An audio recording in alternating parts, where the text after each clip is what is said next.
হিমন্ত বিশ্ব শৰ্মা অখিল গগৈ কথাবিলাক কেনেকে মিলি যায় নাই কেনেকে মিলি যায় এইটো মই আপোনাক প্ৰশ্ন কৰিছো উত্তৰ আপোনালোকে দিব ৰাইজে দিব 2 নম্বৰ এছেম্বলিৰ ভিতৰত আমি দেখিছো অখিল গগৈ আৰু হিমন্ত বিশ্ব শৰ্মা যেতিয়া কেমেৰা লাইভ হৈ থাকে কেমেৰা অন থাকে তেতিয়া খুব কাজিয়া কৰে আৰু এছেম্বলিৰ বাহিৰত গাড়ীখনৰ দৰ্জাখনৰ আঁৰলৈ মুখ্যমন্ত্ৰী আৰু অখিল গগৈ ফুচফুচাই কথা পাতি থকা এটা গোপন কেমেৰাত ফাদি লৈছে অকমান দেৰি পিছত যেতিয়া বিধানসভাৰ ভিতৰত কেমেৰা অন আছিলে তেতিয়া দুইজনে কাজিয়া লাগিছে আৰু যেতিয়া কেমেৰা নাই বুলি ভাবিলে মুখ্যমন্ত্ৰী গাড়ীখনৰ দৰ্জাখনৰ আঁৰ কৰি লৈ সিকিউৰিটি দি ঘেৰাও কৰি লৈ দুইজনে ঘণ্টা ঘণ্টা ফুচফুচাই কথা পাতি আছে যেতিয়া গোপন কেমেৰাত বস্তু ওলাই গ'ল তেতিয়া তেওঁ ফেচবুকত দি দিলে যে মই মুখ্যমন্ত্ৰীক লগ পালো পীযুষ হাজৰিকা তেওঁ সম্পৰ্ক এনেকুৱা লাগে যে এছেম্বলিত দুইজন মুখামুখি হলে মাৰপিট হ'ব নেকি এনেকুৱা লাগে পীযুষ হাজৰিকা আৰু অখিল গগৈৰ সম্পৰ্ক বিধানসভাত দেখিলে যে ওচৰা-ওচৰি হৈ গ'লে মাৰপিট হ'ব নেকি তাৰপিছত টিভিত কি দেখো যে কাজিৰঙা তেখেতৰ হোটেলত আজিলৈকে কোনোবা বিৰোধী নেতাক মাতি নি খানা খোৱা দেখিছে পীযুষ হাজৰিকাই খাই উগাৰি আহি পেলাই কাষত ৰৈ হাঁহি আহি পেলাই ষ্টেটমেণ্ট দিয়ে যে অখিল গগৈৰ লগত মোৰ ভাল যেতিয়ালৈকে মুখ্যমন্ত্ৰীৰ লগত ফুচফুচাই কথা পাতি থাকিব যেতিয়ালৈকে পীযুষ হাজৰিকাই খানা খুৱাই থাকিব তেতিয়ালৈকে বিৰোধী ঐক্য মঞ্চ হোৱাত অসুবিধা হৈ থাকিব কংগ্ৰেছে পঞ্চায়ত নিৰ্বাচনতেই তেওঁলোকে লগ নিদিলে গতিকে লগ দিয়াহেঁতেন তেওঁলোকে বিধানসভালৈ ভালকৈ জিকিব পাৰিলেহেঁতেন এতিয়া ওলাই পৰিব আমাৰো কি আছে ফিল্ডত তেওঁৰ শিৱসাগৰত কি আছে আমাৰ অসমত কি আছে চব ওলাই পৰিব জয় পৰাজয় সাফল্য ব্যৰ্থতা যি আছে ৰাইজৰ হাতত এৰি দিছো ৰাইজ আমাৰ ভাগ্য বিধাতা ৰাইজে যি সিদ্ধান্ত দিব আমি মানি ল'ম কিন্তু আমাৰ যিটো আপোচবিহীন নিৰবিচ্ছিন্ন যুদ্ধ সেইটো মোৰ মনত এটা ভাৱ আহিছে যে মুখ্যমন্ত্ৰীৰ লগত ময়ো মুখ্যমন্ত্ৰীক লগ পাইছো উৰাজাহাজত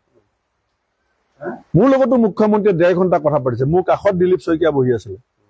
মোৰ পিছফালে বৰপেটা এমএলএ বহি আছিলে আমি কি পাতিছো সবে জানে মই সবক কৈ দিব পাৰো মই মুখ্যমন্ত্ৰীক সন্মুখতে কৈছো যে আপোনাৰ বিৰুদ্ধে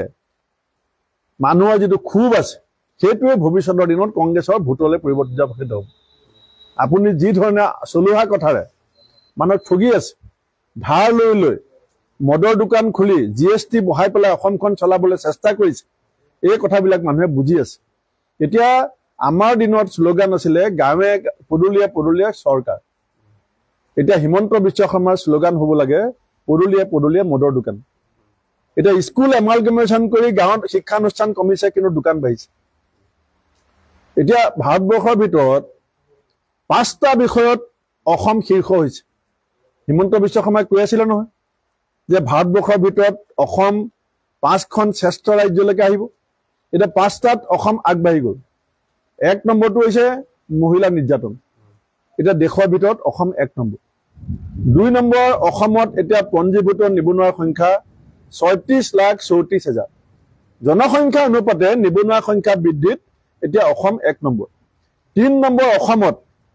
এতিয়া যিমান মদৰ দোকান আছে ভাৰতবৰ্ষৰ ডাঙৰ সৰু কোনো ৰাজ্যত ইমান মদৰ দোকান নাই আৰু 4 নম্বৰ এতিয়া আমাৰ অসম ধৰুৱা ৰাজ্য হিচাপে একেবাৰে শীৰ্ষলৈকে আহিছে 5 নম্বৰ ইমান লুণ্ঠন সিন্ডিকেট ইডিয়ে কৈছে যে মুখ্যমন্ত্ৰীয়ে ইডি এনফোৰ্সমেন্ট ডাইৰেক্টৰেটৰ ষ্টেটমেন্ট আছে প্ৰেছ ৰিলিজ যে হিমন্ত বিশ্ব শৰ্মাই বছৰত 550 কোটি টকা অতি কমেও কয়লা সিন্ডিকেটৰ পৰা লুটপাট কৰি আছে এটো এনফোৰ্সমেন্ট ডাইৰেক্টৰেট ইমান লুটপাট ইমান দুৰ্নীতি অন্য বিজেপি শাসিত ৰাজ্যবিলাকতো কোনো কৰিব পৰা নাই গতিকে 5টা বিষয়ত মুখ্যমন্ত্ৰীৰ কাৰ্যকালত অসম এতিয়া ভাৰতবৰ্ষৰ ভিতৰত আগত আছে মুখ্যমন্ত্ৰীয়ে কৈছে যে এনআৰসি যিসকলৰ নাই সেইসকলে যদি তেওঁলোকৰ অসুবিধা হ'ব বুলি দুদিনতে তেওঁ ঘোষণা কৰিছে কি এনআৰসি যিসকলৰ নাই তেওঁলোকে যদি ভোট দিবলৈ যায় বা তেওঁলোকে যদি ভোটাধিকাৰ পায় সেইসকলৰ অসুবিধা আচহুৱা কথা যি টি কথা কৈ এই চকীখনৰ পদমৰ্যাদা মুখ্যমন্ত্ৰীজনে হানি কৰিছে এনআৰসি সম্পৰ্কত কোনে কৈছিলে শপত গ্ৰহণ কৰি সৰ্বানন্দ সোণোৱালে এনআৰসি অফিচত গৈ পেলাই সেৱা কৰিছিলে এটা সুপ্ৰিম কোৰ্টত এফিডেভিট নিদিয়ে কেলে এই যে 19 লাখ যে এনআৰসি বহিভূত নাগৰিক যে অসমত এতিয়াও আছে সেইখিনি দেখি নে বিদেশী পাৰ্লিয়ামেণ্টত কোনে কৈছিল অমিত শ্বাহে কৈছিলে যে ধুনকে 40 লাখ ঘুষ পেটিকো নিকাল দিয়া তাৰপিছত অবজেকশ্যন অহাৰ পিছত 19 লাখ হ'ল 19 লাখৰ সম্পৰ্কত মুখ্যমন্ত্ৰী চিঠিটো কি তেওঁলোক ক'ত আছে কি কৰি আছে তেওঁলোক ভাৰতীয় হয় না নহয় হয় যদি কি কৰিব নহয় যদি কি কৰিব স্পষ্টকৈ নকয় কেলে